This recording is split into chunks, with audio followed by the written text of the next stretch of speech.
கோவில்பட்டி மாலையம்மன் கோயில் main road அருகே பயணிகள் நிழற்குடை முன்னாள் அமைச்சரும் எம்எல்ஏவுமான கடம்பூர் ராஜு தொகுதி மேம்பாட்டு நிதியின் கீழ் 9 லட்சம் ரூபாய் மதிப்பீட்டில் அமைக்கப்பட்டது. நிழற்குடையை மக்கள் பயன்பாட்டிற்கு விடாமல் வாகன காப்பகம் மற்றும் சிறு குறு வியாபாரிகள் கடை நடத்தி பயனடைந்து வருகின்றனர். வியாபாரிகளிடம் விசாரித்த போது பயணிகள் நிழற்குடையை நகராட்சி நிர்வாகம் குத்தகைக்காரர்களுக்கு ஏலம் விட்டதாக தெரிவித்தனர். குத்தகைக்காரர்கள் வியாபாரிகளிடம் நிழற்குடையை ஆக்கிரமித்து கடை நடத்திட தினமும் 20 ரூபாய் வசூலிக்கின்றனர்.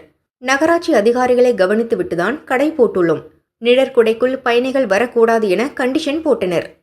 கோவில்பட்டி நகர்ல முக்கியமான பேருந்து நிறுத்தங்கள்ல இதுவும் ஒரு இடம். ராமசாமி தேட்டர், பழைய ராமசாமி தேட்டர், தினசரி சந்தை மக்கள் ஏறக்கூடிய இடம்.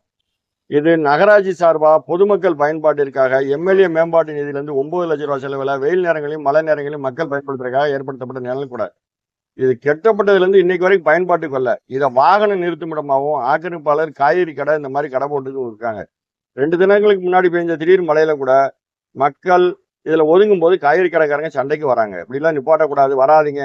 நாங்க கேட்டா நாங்க நகராட்சியை கவனிச்சிட்டோம், போக்குவரத்து துறையை கவனிச்சிட்டோங்க. அப்படியே போனா மக்கள் பயன்பாட்டுக்கு இதுக்கு என்னைக்கு வர? மக்களுக்கு பயன்பாட்டுக்காக எழுப்பப்பட்ட ஒரு இடம் எம்எல்ஏ நிதியிலிருந்து 9 லட்சம் ரூபாய் செலவுல இடம் இப்ப சிறுநீர் கழிக்கும் இடம் மறைவிடமா இருக்கு. பின்னாடி நகராட்சி சார்பா சிறுநீர் கழிக்கும் கெட்டியும் இன்னும் தொடங்கப்படாதனால சுகாதாரமற்ற முறையில இருக்கலாம். நாத்தம் இருக்கு. இதுலயும் காய்கறி மற்றும் உணவுப் பொருட்களை விற்பனை செய்யறாங்க. இதையும் மக்கள் வாங்குறாங்க. இது ரொம்ப இதான ஒரு விஷயம், சுகாதாரக்கேடான விஷயம். அதனால நகராட்சி நிர்வாகம் சரி, மாவட்ட நிர்வாகம் சரி, உடனடியாக நடவடிக்கை எடுத்து இதை பொதுமக்கள் பயன்பாட்டுக்கு கொண்டு வந்து பொதுமக்கள் மழை நேரங்களிலும் வெயில் நேரங்களிலும் பயன்பட தாழ்மையான வழிவகை செய்யும்படி கேட்டுக்கொள்கிறோம். நகராட்சி நிர்வாகம் மீது தகுந்த நடவடிக்கை எடுக்க வேண்டும். ஆக்கிரமிப்புகளை அகற்றி பயணிகள் நிழற்குடையை பொதுமக்கள் பயன்பாட்டிற்கு கொண்டு வர வேண்டும் என சமூக ஆர்வலர்கள் கோரிக்கை விடுத்தனர்.